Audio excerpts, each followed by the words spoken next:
Scared of investing because you don't know how to invest or what to invest in? Well, consider getting a robo-advisor. No, not Wally's long lost cousin, but a financial ally that's part tech wizard, part financial genius, and maybe a dash of R2D2. You're listening to Queer Money episode number 482, and today we're sharing how a robo-advisor might turbocharge your wealth building game to secure your ideal retirement. Now, on with the show. Bleep, bloop, bloop. The mission of Queer Money is to financially empower the LGBTQ plus community. Join us in thanking Capital One for supporting that mission. The robots are coming. The robots are coming. The robots are coming. WTF. I'm just warning all of the financial advisors out there that the robots are coming for their jobs. They are. I remember when robo-advisors first became a thing. And then my first inclination was like, this is going to take out a lot of financial advisors' jobs. And I remember talking with very confident financial advisors. I don't know if I've ever met an insecure financial advisor. It's part of the requirement. And they're all like, no, you can never take my job. But girlfriends, it's coming. Yeah, it is. Especially as we see technology ramp up so quickly. There definitely is a force coming for a lot of the things that humans do that can be done. I don't know if I want to say all of them can be done better, but a lot of them can be done better without emotion. And that's what I think that the technology is going to do. Well, I think we're going to talk a little bit about this later is now the AI, the robo-advisors are now able to start to factor in behavioral finance into the algorithms, which is something that they couldn't do initially and was one of the sort of variables that financial advisors were holding on to, saying, oh, the robots are not going to be able to take into account like the emotional stuff. Well, girl, you're stealing my thunder from later on in the show. Now, well, I'll get off your stage. Do the proper intro then, because you've gone off script, David. So in 2023, John and I partnered with the Motley Fool to do the first of its kind. Well, actually, this is the second year. LGBTQ plus money study. And when we did that, we found that 46% of respondents listed saving for retirement as a top priority. Yet at the same time, 32% of those respondents said making the right investment decision was a top worry of theirs. Right. So today we're about to dive into this topic that's both cutting edge and downright futuristic, using robo-advisors to turbocharge your wealth building game, especially for those of you who are just getting started. Absolutely. So David, why did the robo-advisor bring a ladder to the stock market? Because he wanted to reach new heights in portfolio performance. Thanks, dad joke. That's funny. Anyway, we're taking a stroll through the automated wonderland of investing strategies where algorithms work overtime and AI doesn't stand for amusingly incompetent. Right. That's Donald Trump. So we've talked before on previous episodes about the need or the idea of investing in no and low cost index ETFs. We did that on Queer Money episodes number 213 and 370. And then on episode 204, we talked about the different kinds of advisors that you can hire. So today we're trying to specifically address that response in the Motley Fool Debt Free Guys LGBTQ plus money studies, where so many of the communities have this aversion to investing because they don't know how to do it. And really, what we're saying, if you're scared and you're not, even if you're not comfortable picking the no or low cost index ETFs, go with a robo-advisor. And now we understand there might be some hesitation with doing that because you're kind of layering on working with a robot in an area that you're kind of already afraid of doing, of working in, just kind of layering fear upon fear. It doesn't have to be that way. And we're going to try to explain today why the robots are your friends. Yeah. So John, what is a robo-advisor? All right. Well, per Investopedia, a robo-advisor is a digital platform that provides automated algorithm-driven financial planning and investment services with little to no human supervision. Yeah, I know. All right. So, John, what is a robo-advisor? Better scripted, it's like having a sassy sidekick in the world of finance, guiding you through the market twists and turns while tossing investment advice with the finesse of a glitter cannon at a pride parade. I've never seen a glitter canyon, but I need to now. I've not either. And when you started to say the word toss, Started thinking of something else. But let's get back to the GPT rated finances. All right. So tell us, I think what would be interesting for people to understand is maybe a little bit about how we got here. Didn't just happen overnight. Robo-advisors are actually not a new thing. It didn't just bubble up because of ChatGPT, even though ChatGPT and that kind of technology is what's making robo-advisors even better. What's a little bit of the history, David? Yeah. So robo-advisors or using this kind of technology has been around for quite a while, but it really kind of picked up and became I want to say more active ingredient in what financial More firms legitimate? were. Yeah, legitimate, yes, but I think that the benefits started to be seen in around 2008 when this concept was starting to emerge and people were starting to use computers to understand how to trade better, especially financial advisors and money managers and fund managers were looking at how can they use computers to help them make their decisions better. And some of them just said, well, maybe the computers can make the decisions for us. And that's really when the birth of robo-advisors came about, and they were introduced into the market in 2010. So we're talking about 14 years ago by Betterment, was one of the first firm to actually introduce a true robo-advisor. After that, there was an explosion in the landscape of robo-advisors because firms started to see that it was an easy way to offload costs and to still bring in assets. So firms like Wealthfront, Charles Schwab, boo is right, Vanguard, they picked up and started expanding their robo-advisor offerings in the 2011 to 2015 timeframe. And in 2017, it really kind of took off. And now almost every firm that's They went out Mr. there. Worldwide. Yeah, exactly. Almost every firm that's out there has a robo-advisor offering, especially because of the way that they can gather assets with it. And initially, I think it was more of a compliment to what a manager would do for a client, maybe handle some of the portfolio, but now it's almost becoming all encompassing and doing almost all of the work of a financial advisor. Exactly. Well, especially when you, for folks, if you're not familiar or weren't a part of the financial services industry, building a very complex and detailed portfolio with just stocks, and being able to pick the stocks that you know that your clients want and don't want to have in the portfolio, and making sure that everything is running exactly the way that they want on an individualistic basis takes a ton of work. Yeah. A lot of work to do that for multiple clients. Sure, you can do it for 1 or 5 clients, but those people have to have literally hundreds of millions of dollars in order for you to be able to earn a living off of that amount of money, Right. to do that kind of work and to have the team that would do that kind of work. So having the computers do it made it a lot easier and a lot cheaper for these firms.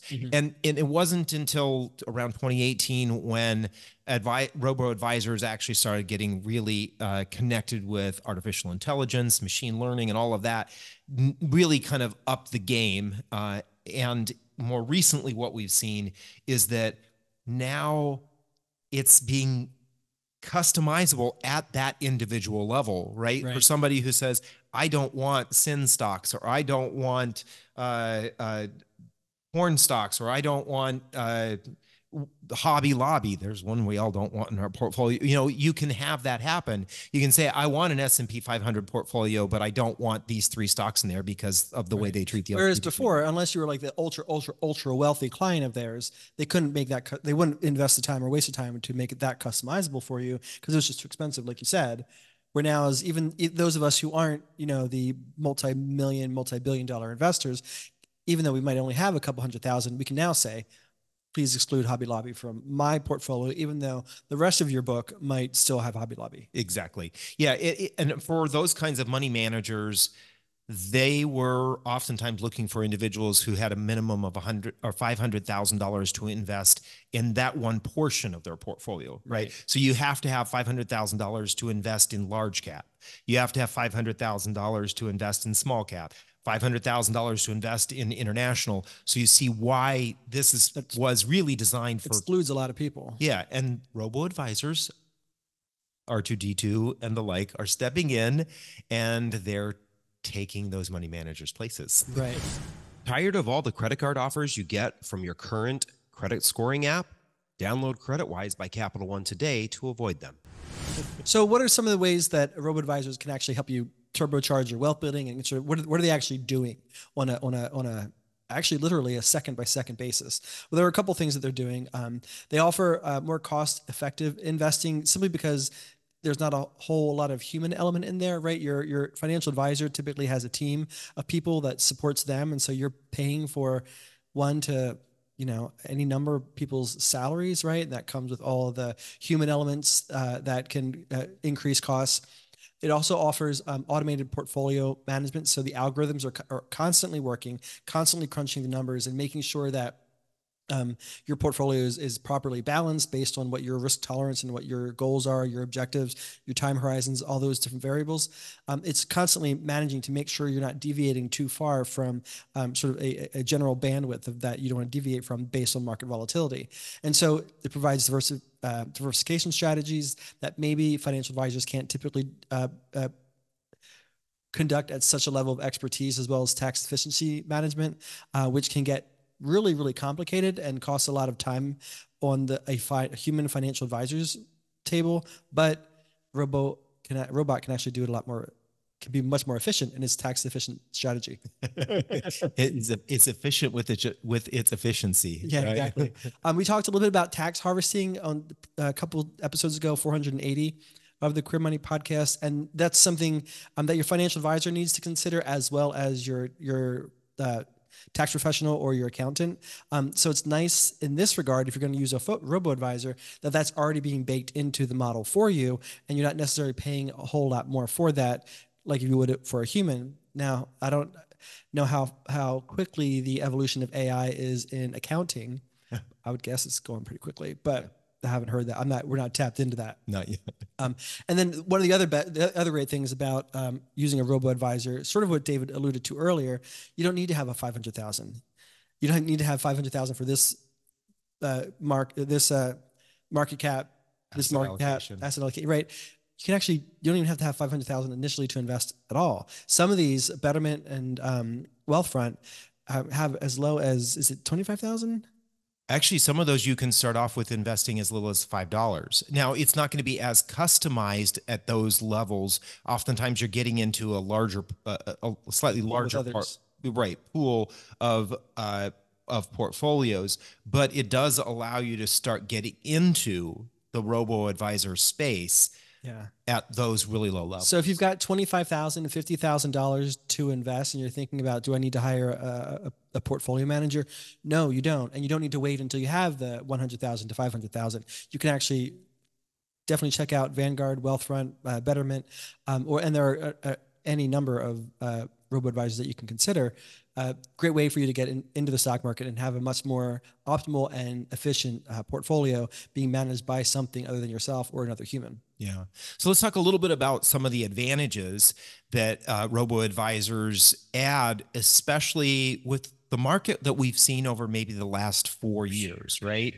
Up and down and up and down. And, what's interesting is the more I hear individuals in the finance space talk about this, it seems like the volatility is kind of here to stay. We're going to continue to see a lot more days where the market swings, news impacts, and so and part of that is attributable to the robots, right? Because now there's much more automated responses to the market volatility. So all the robots sort of act in unison in a way, whereas before it was individual humans that had to act in unison, and sometimes there was somebody who could respond immediately, and sometimes it would take some advisors or managers or whatever a couple of days to respond. Yeah. Now it's kind of, the robots are sort of part of the problem, but coupled on top of that, our markets are becoming much more global. So, there are literally people, while we're sleeping at night, there are literally people in Australia and New Zealand who are trading American stocks, and then we're waking up and we're trading Aussie stocks, NZ. Right. Okay, so what are some of the things that robo-advisors are actually taking care of during market turbulence? Well, during market swings, oftentimes your portfolio can get out of balance. Now, basically that means you have an asset allocation. So you have a specific amount that you want in large cap and a specific amount that you want in international, a specific amount you want in bonds and amount in cash. Well, when the market moves quickly and there are big swings, that portfolio balance can get out of whack pretty quickly. So having that automatic rebalancing happening means that your portfolio can move quickly to get back in balance. And that really is important because your goal is to grow your portfolio with that particular asset allocation, both for protection, but also for growth. And so the more you can stick to that asset allocation, the more you're sticking to your goals. The other thing is that during these times, like you said, literally these computers are looking at your portfolio and what is going on in the market every single second. They're looking at what kinds of things are happening. And that's just an element that a human can't provide. Exactly. And granted, now some of this may be happening at a much larger scale if you're grouped into a robo-advisor portfolio rather than having your own portfolio. But still, the same thing is happening, is it's constantly looking at what your portfolio makeup is and is it sticking to it and does it need to be making any changes.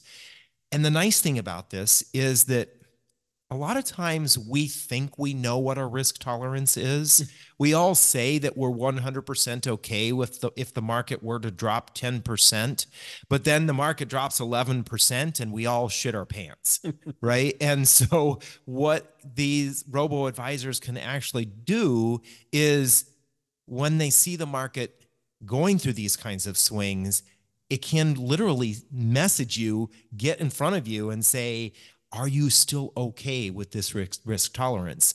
Do we need to change your risk tolerance? Are you freaking out? Which is interesting because I was actually on the phones in 2008. And when the market started to crash, literally there were people who were calling us freaking out. And they had a financial advisor that they were working with, and they were calling us saying, do something about what's going on.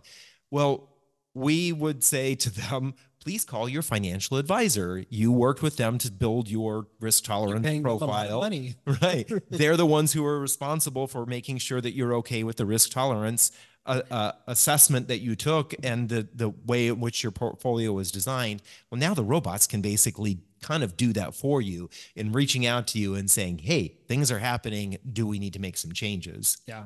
Yeah. One of the other things along those lines is that your asset allocation can then be tweaked pretty quickly. And they can employ these strategies to dynamically change your portfolio if certain things happen, right? So if you see the market swing, this is where we want the portfolio to go. We want to make these kinds of changes. Yeah, like so if this, then that. Exactly. And that's, well, that's really but basically what algorithms are, is a huge group of if this, then that kind of is that site still around? As if it's still around? I don't know if it is. The other thing that the dynamic asset allocation allows you to do is there are often times that you have one objective for one portion of your portfolio, but you might have another objective for another portion of your portfolio. So if the one objective for the one portion of your portfolio is to get you to cover your expenses through retirement, but you have another objective to make sure I inherit, $200,000 to this LGBTQ plus kid that I helped raise or want to inherit money to, or this nonprofit I want to inherit money to, then that can be managed a little bit differently. And so for that portion, it might be a little bit more conservative than say your personal assets. And it allows you to maybe do that a little bit more cost effectively than, again, a human. Exactly. Another thing that robo-advisors can do during these market turbulent times is to do some stress testing. And this is not something that the actual human has to do. You build it into the model, and it basically says, okay, it does run through this. If this happens, then that happens. How will the portfolio perform? Looking at past markets and the way the market has moved. If this were to happen again, or if it were to happen twice as fast, what was going to happen to the portfolio? So it's able to actually kind of test out scenarios that is that is really, really, really complicated for a human to sit down and do and say, if this scenario happens, what would happen to the portfolio? If this scenario happens, what would happen to the portfolio? You literally need high, really powerful computers to go through all those kinds of scenarios, those kind of algorithms to see if the result would be, if you would be okay with the results, right, so to speak. It's not a whole lot different than the models that they create for weather patterns. Exactly. Right? Yeah. Yeah. Like the Weather Channel for your portfolio. Yeah, that's true. Yeah.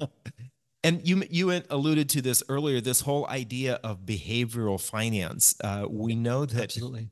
We know that when the market starts to move rapidly, whether it's going up or going down, people do freak out. Humans get crazy. Yeah, we do. And so the computers can actually take a look at past activities of what do they call it? Irrational, exuberant individuals, and look at that and say, if people start moving in this direction, what kind of things do we need to do? Do we need to put a hold on, do we stop trading, or do we get rid of all of this particular stock in our portfolio? Do we just look at those? It's able to look at those kind of things and say, if humans are acting irrationally, how can the computers act rationally or smarter? Or smarter. I think, to me, the behavioral component as well as the dynamic component are two recent adaptations that make robo-advisors really, really powerful. That to that degree, humans just can't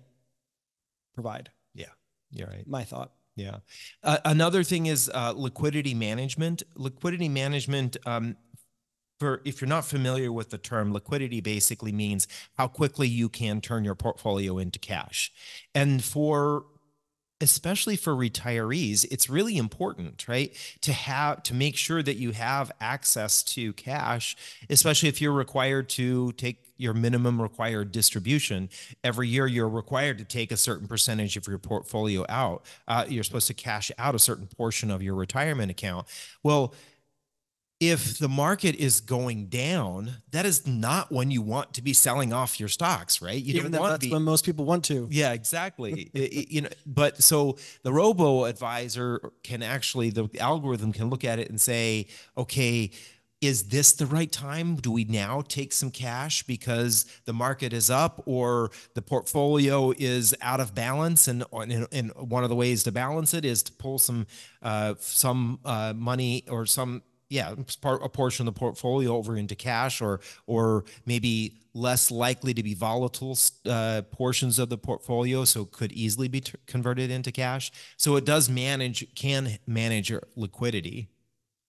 And of course, the robots are only getting smarter, right? I would love to say that every financial advisor is getting smarter, but I wouldn't even give myself that kind of accolade. The algorithms, the machines are learning at a faster rate than humans really can.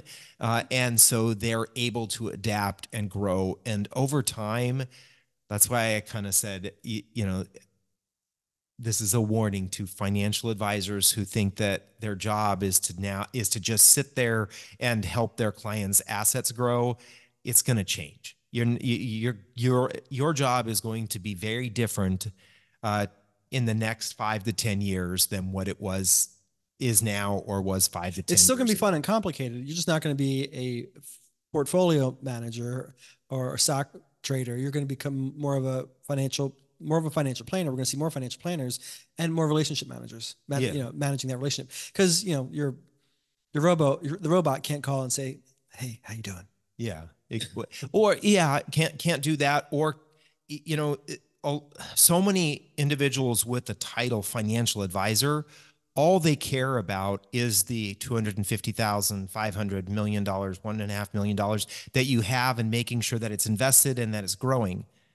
A lot of them don't care whether or not you have a financial succession plan, don't care whether you have a will or a trust, don't care what your family life looks like, because all they care about is those assets under management.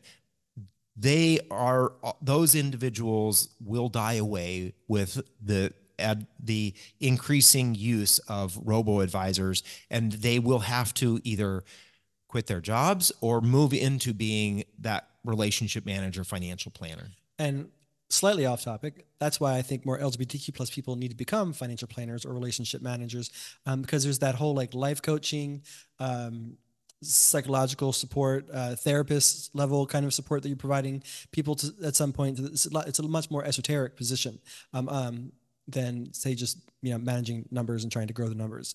But that's for another topic. Yeah. Another podcast.